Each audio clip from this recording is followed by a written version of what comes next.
Salut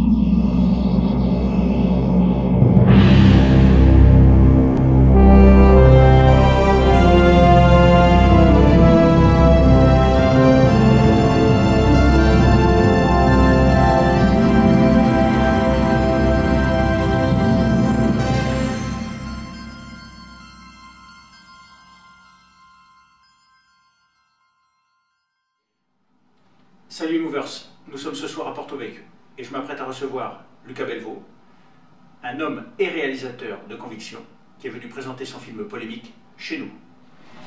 Luca Belvaux, merci beaucoup de nous recevoir, c'est très gentil à vous. Vous êtes ici chez nous à Porto Vecchio, vous présentez votre film chez nous. Chez vous. Voilà, exactement. C'est organisé donc par la Cinémathèque de Corse et puis le Centre culturel en partenariat avec le studio. Alors, ma première question serait, donc vous êtes né en Belgique, oui, et vous avez passé votre enfance là-bas. Oui. Est-ce que c'est vrai qu'à 17 ans, vous avez fugué, oui, et vous êtes venu à Paris pour devenir comédien? Oui. Bah, ça vous a pris comme ça? Ça existe encore. Ça m'a pas pris comme ça faisait un moment que j'y pensais. Ah, donc c'était une fugue préméditée. Oui, oui, oui. Oui, oui, c'était pas la première. Voilà, oui, c'est un côté un peu romanesque, mais oui, ça existe encore. C'était parce que c'était viscéral chez vous, le fait d'aller de jouer, ou c'était plutôt pour fuir quelque chose? C'était, je pense, pour fuir quelque chose. Enfin, ce qu'on me proposait, c'est ce qu'on me proposait comme vie là-bas, comme perspective professionnelle. Ça m'intéressait pas beaucoup. J'étais mauvais élève. Voilà, j'avais envie de faire autre chose. J'avais rencontré l'été précédent des acteurs. J'avais fait des stages de théâtre pendant les vacances et j'ai découvert grâce à eux ce que c'était que le métier d'acteur. Et je me suis rendu compte qu'on pouvait être très heureux sans être une vedette, sans être une star, juste en étant un acteur inconnu, qu'on ne reconnaît pas dans la rue, mais que ça permettait de gagner sa vie et de vivre des choses formidables, une très belle vie. Et donc je me suis dit, voilà, je m'en fous, si je ne suis pas star ou vedette, c'est pas le but. Ce qu'il faut, c'est réussir sa vie. Et donc je me suis dit, voilà, quand mes parents n'étaient pas trop d'accord, je n'aurais pas demandé leur avis. À l'époque, en Belgique, la majorité était à 21 ans. Et donc un matin, au lieu de mettre mes cahiers et mes livres scolaires dans mon sac, j'ai mis du linge de rechange, j'ai dit à ce soir, et je suis parti en stop et je suis allé rejoindre des copains à Paris.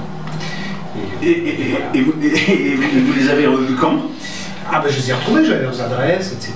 Donc ils m'ont dit, bah écoute, on va faire ça bien. C'est-à-dire que on va appeler tes parents quand même pour les prévenir qu'ils ne s'inquiètent pas. Des choses. Parfait. Et puis j'ai négocié en fait. J'ai négocié. Ça veut dire ils ont accepté? Bah ouais, à ce moment-là. Enfin, en même temps, j'étais forcé. Un petit peu. Et donc ils ont été plutôt bien sur ce coup-là. Vous allez jouer à Mon Enfant, oui, hein, d'Yves Boisset, du Poulet au vinaigre, Chabrol. Oui. Moi, je voudrais savoir quel est le déclic qui vous a fait passer à la réalisation. En fait, je suis devenu acteur un peu bizarrement, c'est-à-dire que, un peu ce que je vous disais, c'était pas une vocation vraiment, c'était plus le choix d'une vie qui n'était pas celle qu'on me proposait, c'était vivre différemment par rapport à ce que je connaissais. Et donc, acteur, c'était le seul métier du cinéma que je connaissais, puisque je vivais à la campagne, je ne savais pas comment on faisait un film. Donc quand je voyais des films, la seule chose que je voyais, c'était les acteurs. Je ne voyais pas la caméra, je ne savais pas vraiment ce que c'était qu'un metteur en scène. Je n'avais pas vu beaucoup de films d'auteur. Et donc voilà, je suis devenu acteur comme ça. Puis petit à petit, ça a plutôt bien marché. Hein. Pendant 10 ans, j'ai fait des films intéressants, des réalisateurs intéressants. Ça fonctionnait plutôt pas mal comme acteur. On a Olivia Sayas aussi, avec Marco Ferreri. Je fais des choses vraiment bien.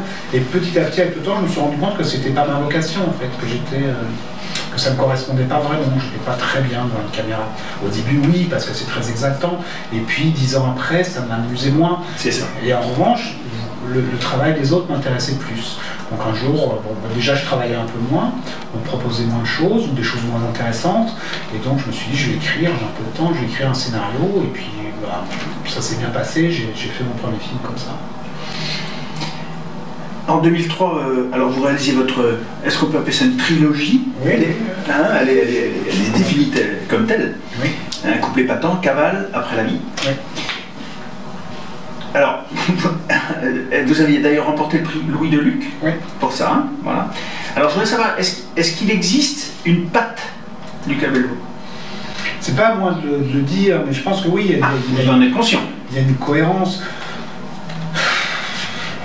J'en suis conscient avec le recul, j'en suis pas conscient au moment où je fais un film. Je me dis pas j'ai une patte, je fais. Non, c'est après, je me dis oui, ça ressemble à ça. Mais j'ai fait 10 films au cinéma, et puis j'en ai fait 4 pour la télé aussi. Mais les films qui me ressemblent le plus sont les films faits pour le cinéma, parce que je les ai écrits, je les ai portés, ils viennent vraiment de moi. Et quand je les vois avec le recul, il y a des films très très différents les uns des autres. C'est-à-dire que mon premier film, qui est plutôt une comédie douce amère, oui. Est très différent du deuxième, qui est un vrai vaudeville. Ce vaudeville pour rire est très différent de ce qu'il y a dans la trilogie, où il y a des films à la fois très noirs et puis un film qui est aussi une comédie. Après, j'ai fait des films plus sociaux, des films d'essence plus sociétale, je dirais. Et puis, on dirait même limite engagé. Franchement engagé parfois. Oui, oui. On va y venir. Donc par moments ils sont très différents les films. Alors ce qui les réunit, c'est le goût des acteurs, le goût du romanesque probablement, une facture assez classique. Oui. Voilà, je ne sais pas d'inventer nécessairement. Voilà, c'est un intérêt pour les personnages et pour les gens. Comment est-ce que vous vous définissez en tant que réalisateur et en tant qu'homme? J'aime les gens, donc je dirais que je suis assez humaniste. Humaniste, oui. Ouais. Et en tant que réalisateur, pareil? Pareil. Même chose. Vous êtes en fait derrière une caméra, comme dans la vie? Oui, à peu près. Enfin, je suis un peu plus tendu derrière une caméra. Enfin, quand je travaille, réaliser un film, c'est compliqué. Oui, justement. On a des échéances à 2 heures, quoi. Toute la journée, comme ça, on est soumis à la pression du temps qui passe. Un film, ça coûte très très cher. Chaque heure coûte cher. Et donc, il faut finir à l'heure. Voilà. Comment vous résistez à cette pression? C'est un métier, on est obligé, on n'a pas le choix. Il faut faire avec, il faut prendre sur soi. Donc avec l'expérience, on apprend à mieux gérer, comme on dit. Mais voilà, j'essaye en étant le plus disponible possible et en m'occupant le mieux possible à la fois des acteurs et des techniciens. C'est peut-être plus facile, parce que justement vous avez été acteur. Ah ça c'est sûr, c'est très différent. Un metteur en scène qui a été acteur est très différent d'un metteur en scène qui ne l'a pas été. Bien sûr, vous comprenez on comprend tout. de chaque côté. On comprend tout du fonctionnement des acteurs en fait. On connaît à la fois leurs angoisses, leurs difficultés, parce qu'on les a éprouvées. On voit aussi quand ils essayent de nous harcouiller, un acteur qui ne connaît pas son texte, il ne faut pas qu'il vienne me dire que c'est parce que le texte est mal écrit. Parfois il est mal écrit et dans ce cas-là j'en conviens, mais parfois aussi c'est l'acteur qui n'a pas appris et dans ce cas-là il ne faut pas essayer de me faire croire que ça ne va pas. Donc ça crée un rapport très particulier à la fois de connivence, d'empathie et puis parfois de sévérité. Mais ça permet aussi de demander plus aux acteurs, de les emmener plus loin. En général, ils sont plutôt contents quand ils tournent avec eux. Vous jouez et réalisez donc quelquefois dans le même film. Ça veut dire que vous n'avez pas de préférence en fait? Moi je sens que vous avez une petite préférence pour la réalisation. Mais je le fais plus maintenant, je joue plus dans mes films. Ça y est, vous le faites plus du tout? Non, je ne vais pas faire depuis longtemps parce que c'est trop fatigant. Et puis parce qu'il n'y a pas de rôle pour moi aussi dans les derniers films que j'ai réalisés et qu'à chaque fois je trouve un acteur mieux que moi pour le faire. Ce qui compte c'est le film, c'est le résultat, et si je trouve un acteur mieux que ce que je pourrais faire, je confie à l'acteur. Mais je pense que vous êtes facile à diriger quand vous êtes réalisateur. Plutôt, oui. Plutôt. Mais en revanche, j'ai pas la distance par rapport au personnage que peut avoir un autre acteur. Un autre acteur, ce que j'attends de lui, c'est d'amener une couche supplémentaire. Moi, j'ai déjà écrit le rôle. Quand je le joue, je suis vraiment au plus près de ce que j'ai écrit. Donc ça, c'est pas mal. Parce que ça va vite, parce que je retrouve ce que j'ai écrit. Je peux même dans des choses que je ne pourrais pas verbaliser avec un acteur. En revanche, je perds ce que l'acteur va amener de lui, de son regard, sa chair, sa façon de bouger, etc. Donc, je gagne d'un côté, je perds de l'autre. En tout cas, je gagne en fatigue. Quel acteur ou actrice est-ce que vous rêvez de faire jouer? J'ai pas de fantasme d'acteur ou d'actrice. à vrai dire. C'est au moment où j'écris un film que je commence à penser aux acteurs, en fonction du personnage. Donc ça change. D'accord. Donc vous n'avez pas de... Ou alors des acteurs morts, mais là c'est... Oui, mais là ça risque d'être très compliqué, ouais, effectivement. Ouais. Et quel est pour vous votre plus grand... Ça m'est arrivé d'écrire pour des acteurs morts. Parce que quand j'écris, j'essaie de visualiser un corps, un jeu, quelque chose, un rythme. Et tant que j'ai pas trouvé l'acteur à qui je vais le proposer, tant que je peux commencer à écrire un film pour Robert Mitchum, ça ne me dérange pas. Ou John Wayne, ou d'autres, ou Michel Simon. J'allais dire, parce que là vous m'aviez cité 2 légendes du cinéma américain. Donc ça pourrait être d'autres. Oui, d'accord. Et quelle est pour vous votre plus grande qualité, mais vous aussi votre plus grand défaut? Ma plus grande qualité, ça j'en sais rien, c'est opiniâtre. D'accord. Il faut être opiniâtre pour faire un film, parce que sinon ça peut être très très long. La trilogie, j'ai mis 10 ans à le faire, donc entre le moment où j'ai commencé, où j'ai eu l'idée et le moment où le film est sorti en salle, il s'est passé plus de 10 ans, donc c'est long.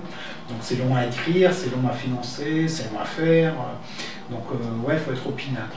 Après, mon plus grand défaut, c'est probablement, ça va avec en fait, c'est je suis très rancunier. Voilà. Tiens. Mais oui. D'accord. Et je le sais, donc je fais attention. D'accord. Donc je vais faire très attention à mes questions. Alors, on va parler... violent. Non, il n'y a pas besoin. Rancunier sans être violent. Oui, bien sûr, j'ai bien compris. De toute façon, sinon j'étais prêt, j'avais relevé les manches. Alors, on va parler de chez nous. Ouais. Alors, annoncé comme un brûlot anti-FN. Ouais. Personnellement, je ne trouve pas que c'est un brûlot anti-FN. Et j'ai même entendu de la bouche d'une spectatrice sortant d'une salle de cinéma disant que c'était un film démocratique. Oui, c'est un film démocratique, bien sûr. Je trouve aussi, parce que ça souffle constamment le chaud et le froid. Ça montre un petit peu ce qui se passe de chaque côté de la barrière. Sans jamais, justement, plonger dans l'extrême, alors que ça parle des extrêmes. Notamment visuellement. Je parle surtout de la scène dans la cage avec on ne voit pas ce qui s'y passe. Alors, à propos du film, donc, Florian Philippot, vice-président du FN, qui est depuis un ami à vous, je suppose, a déclaré, d'après la bande-annonce que j'ai vue, cela m'a l'air d'être un joli navet, mais au-delà de la qualité du film, je trouve proprement scandaleux qu'il sorte à 2 mois de la campagne présidentielle et qui est clairement anti-Front National. Je pense que ce réalisateur n'agit pas tout à fait seul. C'est mal de me connaître. Voilà, donc votre droit de réponse là-dessus. Ça en dit beaucoup plus sur le Front National que sur moi ou que sur le film. Déjà, ça dit qu'ils ne l'ont pas vu, puisqu'ils réagissent à la bande-annonce. Surtout, toute la campagne, ce qu'en a dit Philippot, tout de suite, ça devient des attaques et des présupposés. Oui. Et voilà, évidemment, le film était commandé par personne, même si ça a pu réjouir certains que je fasse, mais quand on fait un film, on ne fait pas un film sous la contrainte, sous la dictée, c'est pas possible. Donc, mais ce que ça raconte, enfin l'espèce de polémique qu'ils ont lancée, ça raconte leur vision quand même de la culture. De ce que c'est que le cinéma, ce que c'est que même le lien social en général. C'est-à-dire qu'il y a des choses dont on ne pourrait pas parler. Quand ça ne les arrange pas, on n'a pas le droit d'en parler. Il faut faire taire cette culture-là. Ce qu'ils disent, ce qu'ils ont dit après sur Internet beaucoup, quand on sera là, ces gens-là ne travailleront plus, ils le disent en gros. On ne fera plus des films comme ça, on fera un cinéma populaire, etc. Ce qu'ils veulent, c'est un cinéma qui ne dit rien en fait, qui ne parle pas de la société. C'est un cinéma qui fait rigoler éventuellement, ou qui fait pleurer éventuellement, mais qui en tout cas ne parle pas des problèmes. Évidemment qu'il fallait sortir ce film pendant la campagne électorale. C'est à ce moment-là qu'on parle des choses politiques, profondes, intéressantes. Si j'avais pu, j'aurais sorti un peu plus tôt. J'ai trouvé qu'il sortait un peu tardivement dans la campagne, parce qu'on parle beaucoup de politique et que ça donne peu de recul, mais le film n'était pas prêt avant, il est sorti très très vite. il fallait évidemment pas qu'il sorte après, ça n'a pas de sens. Il faut qu'on parle des choses politiques au moment où les gens vont voter. Je vous arrête, pourquoi ça n'aurait pas de sens? Parce que soit le Front National passera, parce que je ne crois pas, et dans ce cas-là, le film c'était trop tard, soit il ne passe pas, et dans ce cas-là, c'est pour dans 5 ans. Et dans 5 ans, on aura le temps de dire des choses. Le Front National change tout le temps, il change son discours, il change sa stratégie, il change... Donc le film aura été déjà dépassé. Je pense que le Front National, dans 2 mois, après sa défaite au présidentiel, va se changer complètement. Il va y avoir les luttes internes, les différentes voies idéologiques vont s'affirmer, il va y avoir du conflit, je pense. Donc ce film-ci serait plus le même. Ça, c'est un film sur la dédiabolisation. C'est comment le Front National travaille son image pour apparaître pour ce qu'il n'est pas, c'est-à-dire un parti comme les autres. C'est pas un parti comme les autres. C'est un parti qui a changé son image. Oui, il a fait un gros travail de dédiabolisation. Il l'a très très bien fait, qui est à peu près arrivé, puisqu'aujourd'hui 50% des Français pensent que ce n'est pas plus un parti d'extrême droite. Or, tout prouve, dès qu'on travaille, mais ne fût-ce qu'une demi-heure dessus, que c'est un vrai parti d'extrême droite, à l'ancienne, qui a changé idéologiquement.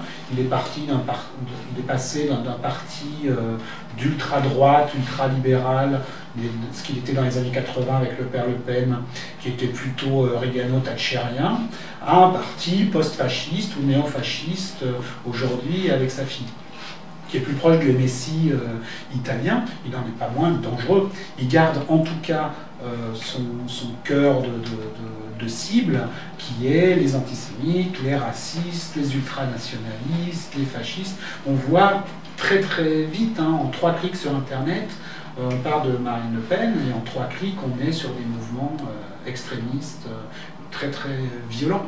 Donc c'est un parti d'extrême droite. Il ne faut pas l'oublier avant de mettre son bulletin.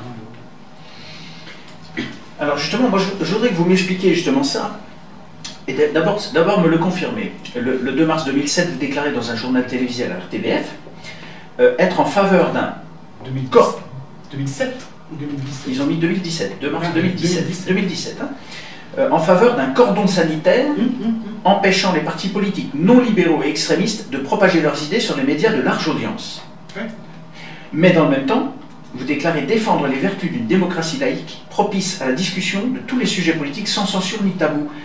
Est-ce que c'est pas contradictoire? Non, on peut parler de tout sans pousser, sans souffler sur les braises et sans pousser à la haine, à la violence. Oui. On peut parler d'immigration, on peut parler de tout, on peut parler d'islamisme radical, on peut parler de tout. On peut de la laïcité, qu'est-ce que c'est que la laïcité? On n'est pas obligé de parler de la laïcité systématiquement en faisant une arme de combat contre l'islam en général. On n'est pas obligé de stigmatiser une partie de la population. Ils sont toujours à la limite de la loi, en fait. En Belgique, ils ont fait une espèce de cordon sanitaire médiatique assez intelligent, c'est-à-dire que à l'occasion, en Wallonie je parle, parce qu'en Flandre, l'extrême droite est au pouvoir, donc oui. On n'en parle plus. Enfin si, il faut en parler, mais plus dans les mêmes termes. Mais en Wallonie, il y a un cordon sanitaire médiatique, c'est-à-dire que par exemple, à la radio et à la télé, ils s'interdisent de les passer en direct, justement pour éviter les dérapages et éviter tout ce qui est stigmatisant, violent, poussant à la violence, etc. Et ça marche plutôt bien.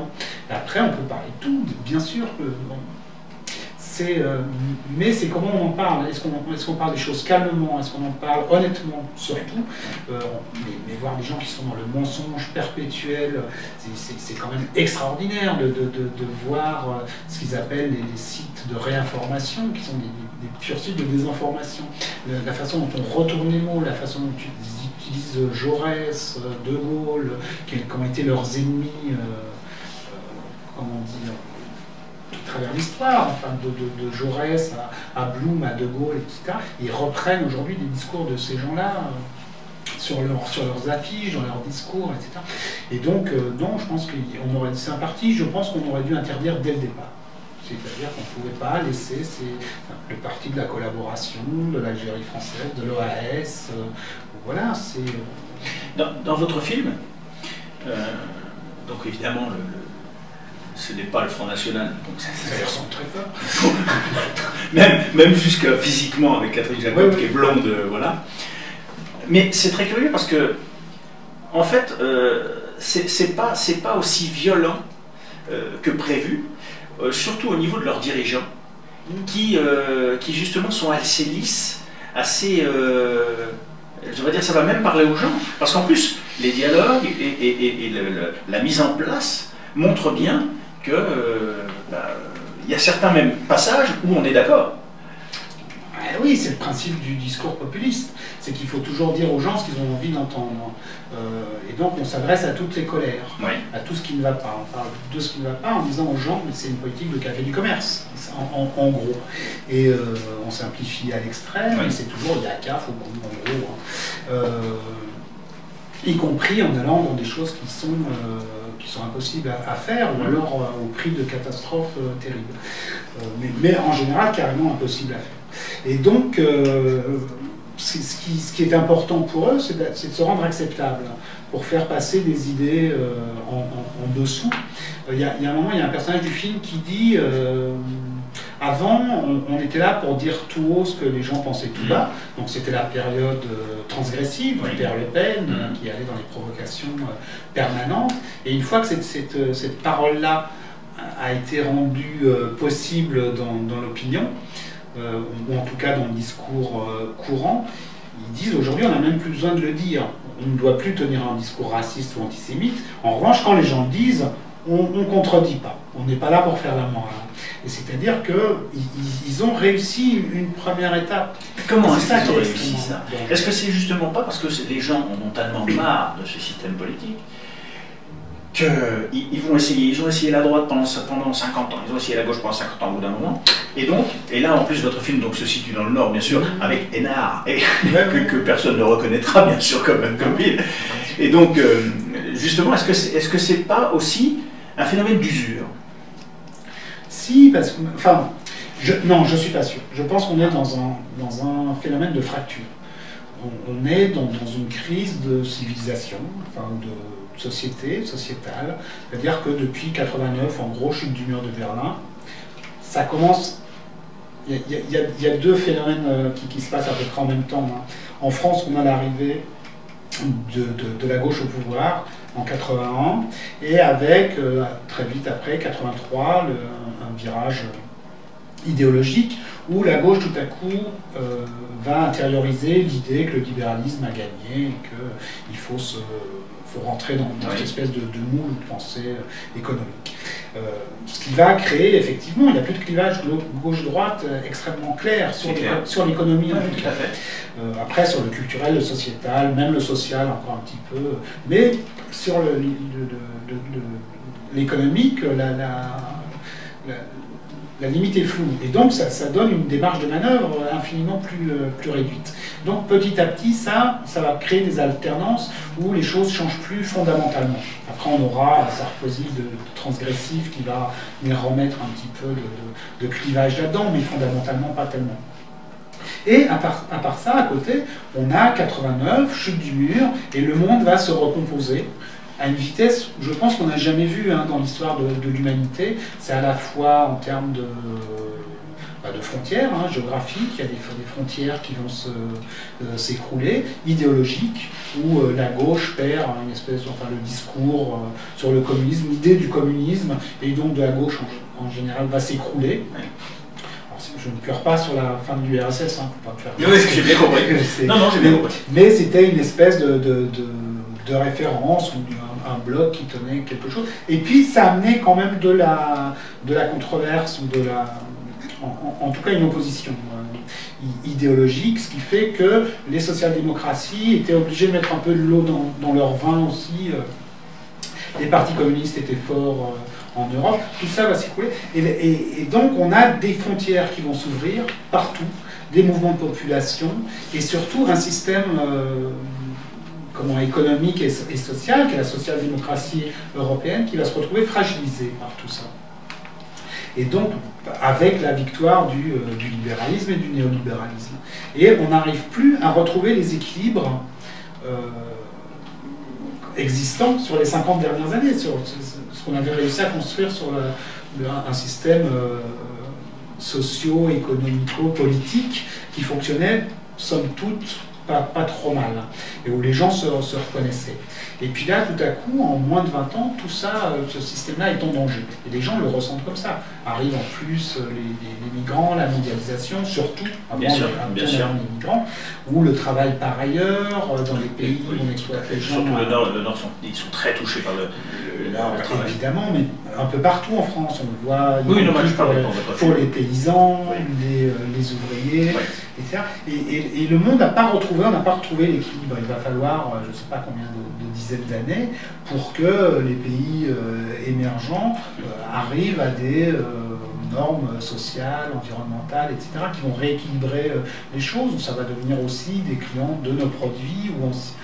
Voilà, il faut réorganiser le monde, des échanges. Et puis, il ne faut pas oublier non plus l'idée que l'ancien monde, enfin, encore aujourd'hui, mais différemment, mais avant, c'était l'Occident qui agissait un peu comme un gros prédateur de la Terre entière.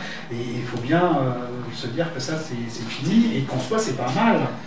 C'est plutôt bon pour les populations ailleurs. Maintenant, il faut leur reconnaître le droit aussi de travailler, de vivre comme nous. Mais il faut... donc on risque de perdre un petit peu, ça c'est sûr.